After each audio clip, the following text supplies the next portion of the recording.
வணக்கம் friends, welcome to Vidya's cooking channel. நான் வித்யாலக்ஷ்மி. இன்றைக்கி உங்களுக்கு பச்சை திராட்சையில் ஒரு சட்னி ரெசிபி செஞ்சு காமிக்க போகிறேன். இது கபாப்ஸு, கிரில்ஸு, ஃப்ரைட் சிக்கனுக்கெல்லாம் சூப்பராக இருக்கும்.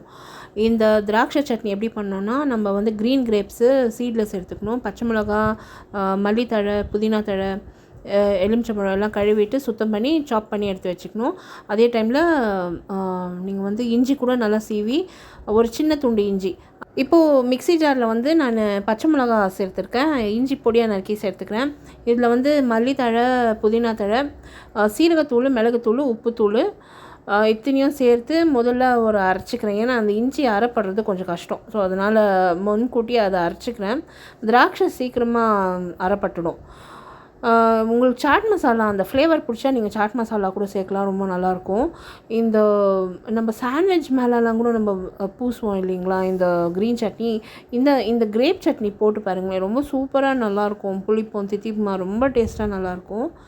இப்போ வந்து இந்த மல்லித்தழை, புதினா தழைலாம் நல்லா அரைப்பட்டதும் இதில் நான் திராட்சை, கொஞ்சமாக எலுமிச்சம்பழம் சாறு சேர்த்து இன்னொரு முறை அரைச்சிட்டேன்னா இந்த க்ரீன் சட்னி ரெடி ஆயிடுச்சு.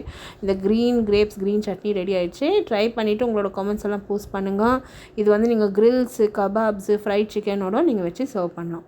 இந்த ரெசிபி பிடிச்சிருந்தால் மறக்காமல் என்னோடய சேனலுக்கு லைக், கமெண்ட் அண்ட் சப்ஸ்கிரைப் பண்ணுங்கள்.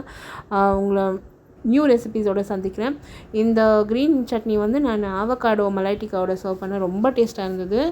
நீங்களும் ட்ரை பண்ணுங்கள். அடுத்த வீடியோவில் மறுபடியும் சந்திக்கும் வரை this is Vidyalakshmi. Thanks for வாட்சிங். பை.